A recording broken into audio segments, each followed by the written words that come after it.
Бандит, блядь. Greetings, comrades! Long story short, we made the Stalker impression, you enjoyed it, now we make more. Today in Spark Project, we're putting together Soviet Motostrelki, a historical loadout, as you requested. I'm Aramid, disbanded. Давай, let's go! Before we start throwing things together, let's take a moment to establish what the hell are Motostrelki anyway.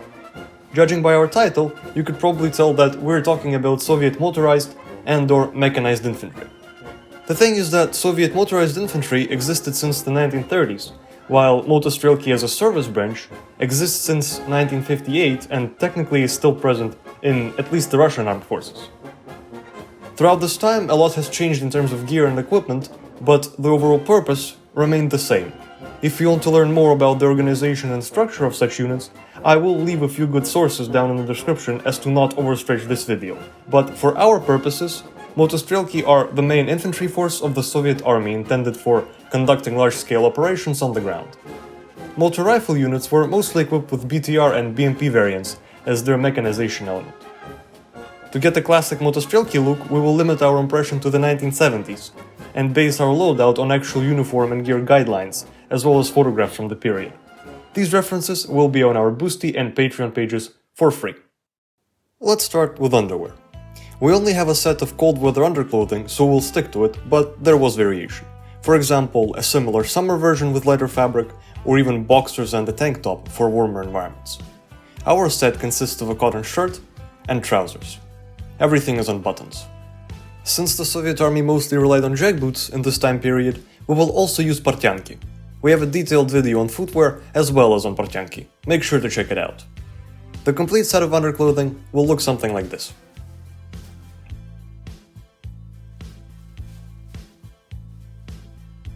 Throughout the 1970s, the Soviet army used Model 1969 uniform for all service branches, including motor rifle units. The uniform consists of a closed tunic with metal buttons and a French collar, trousers called galife with brake straps that come with a dedicated trousers belt, as well as a pilotka cap.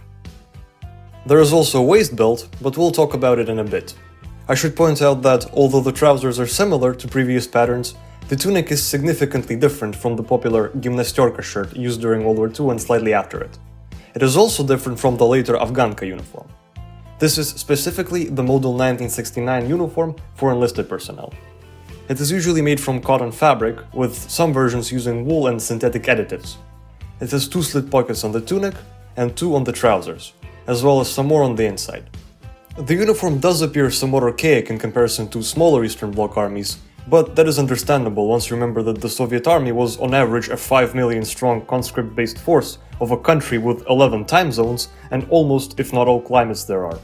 Regularly re-equipping that with new uniform patterns would be a complete pizdец, but I digress. Next up is footwear. We're going to use Kirzechi Jackboots with a Kopeyka pattern outsole. Everything there is to say about them was said in our footwear video. Now, to the only bit of ballistic protection available in motor rifle units at that time, the helmet. After World War II, the Soviet army widely used such steel helmets as SSH-40, SSH-60, and commonly SSH-68, which is what we have here. They're not massively different, but you could tell them apart by such traits as retention system and dome shape. For example, the SSH-68 has a smoother dome slope, while its retention system usually has 4 brown flaps with white lacing. Motostrelki usually did not cover their faces with masks or balaclavas, but in our case, we will use a triangular bandage that was very abundant at that time. If you want us to make a more detailed video on Soviet helmets or other ballistic protection, make sure to let us know in the comments.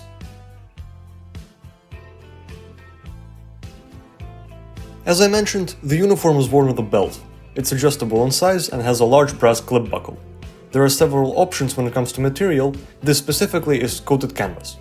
Whenever there is a need to carry the actual infantry loadout, it is additionally equipped with a set of adjustable shoulder straps, with 2 belt loops on the front, 1 on the back, and a pair of sliding shoulder pads. The material in this case is identical to that of the belt. Together, they form a simple load-bearing solution, remotely similar to the Alice system but more basic. A motorized rifleman is not exactly a rifleman without a rifle, so that's what we'll talk about next. In the 1970s, the Soviet Army was actively rearming from the older 7.62 AKMs to the newly developed AK-74 assault rifles, chambered in 5.45. So, both patterns are more than okay to use for this impression. We will use an AK-74, but the more observant comrades already noticed that something here is not right. And if you can tell kvass from kefir, you can also tell that this is actually an AKS-74 with a metal sidefolder stock. Well, an airsoft replica of it. This variant was issued primarily to the VDV and naval infantry, but usually not to the regular motor rifle units, which instead got the basic AK-74 with non-folding wooden buttstock. So please don't hold babushka about this inconsistency. After all, we're using this because we have nothing else. We're just poor gopniks surviving on buterbrod at end of month. But if you want to store for the proper AK, you can support the channel and boost your Patreon. The links are down below. Boost is preferred because more of the donations will go towards the channel and less of the transaction fees. Thank you very much. The AK does not come alone, it is created with a number of accessories. First of all, every rifle comes with 4 magazines. Any Soviet 30-round 5.45 magazines would work, but the red bakelite ones are most authentic to regular AK-74s. We have airsoft replicas. To carry ammunition and accessories, every AK also comes with a belt-worn 4-section magazine pouch. This way 1 magazine is on the rifle and 3 more are in the pouch. Although the last compartment could hold a magazine, it is designed to carry 4 15-round stripper clips and packaged or loose ammunition to refill. The pouch also carries a clip-to-magazine adapter, a maintenance toolkit, and an oil can. Another thing every AK is equipped with is a 2-point adjustable weapon sling. And finally, all versions of the AK-74 come with the 6H4 multi-purpose bayonet. It comes in a bakelite belt-mounted scabbard and can be used for neat activities, like stabbing capitalists, hammering nails, cutting wire, and of course, making buterbrod. This is what all of it looks like on a rifleman.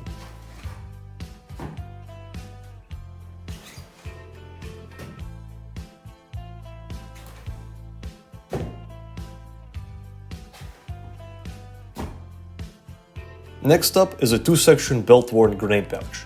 It is meant to hold 2 grenades like F1 or RGD-5. We once again have airsoft replicas. Notice how it is worn under the left hand, while the magazine pouch is intended to be under the right hand. According to Soviet military doctrine, Motostrelki were an agile force with the ability to quickly switch from offensive to defensive operations, which required the ability to swiftly entrench, as a unit or individually. For that, each rifleman is equipped with an entrenching tool, specifically the MPL-50 infantry shovel. The acronym stands for Small Infantry Shovel, literally, with the number 50 for its length, 50 centimeters. This specific size allows for the shovel itself to be used for measuring the size of individual or collective entrenchments. The shovel comes in a belt-worn pouch and is meant to be worn on the rear right. The final belt-worn item in our impression is an aluminium infantry canteen. It's designed to hold 0.8 liters of drinking water and comes in a fabric cover, meant to be worn on the rear left. Here is our load-bearing system, fully assembled.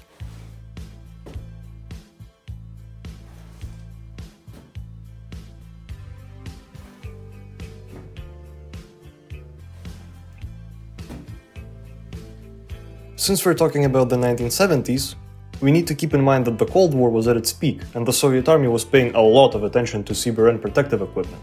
All service branches and units were equipped with it, and I could talk about it in greater detail, but not in this video, otherwise this would be a big suka.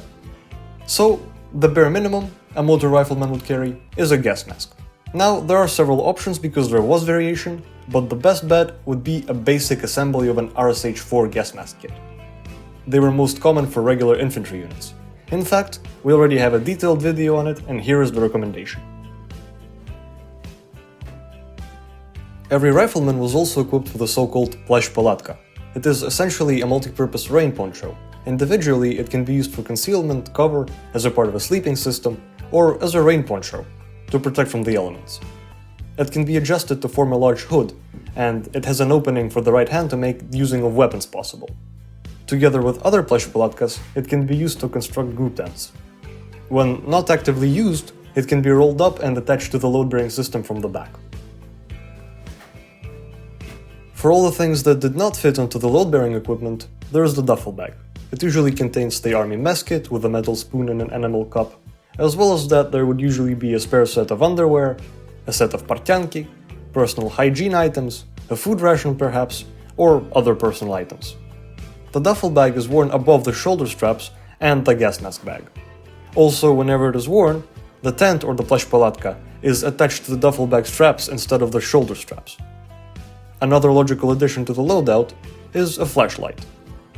This here is a version of the FKB-20 pocket flashlight. It can be fixed onto the shoulder straps.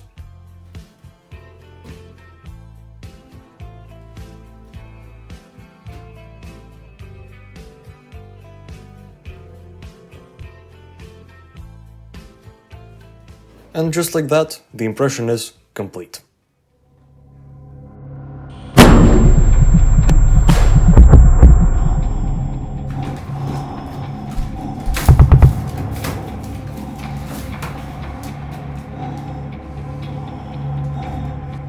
But there are several more points I would like to make.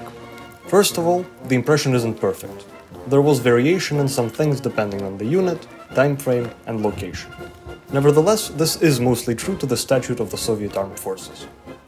Second of all, this loadout is missing insignia, simply because we don't have it on hand. It is also a separate complicated topic. And third of all, I want to point out that this is not a dedicated Afghan war impression, and it shouldn't be treated as such. But to be truthful, this is roughly how the Soviet contingent entered Afghanistan in 1979. Apart from this, the impression is yours to enjoy.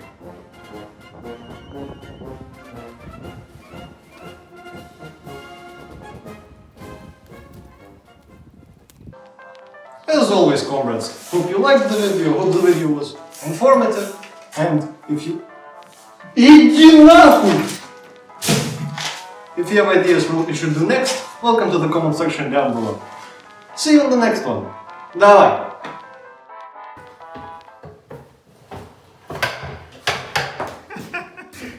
Oh yeah.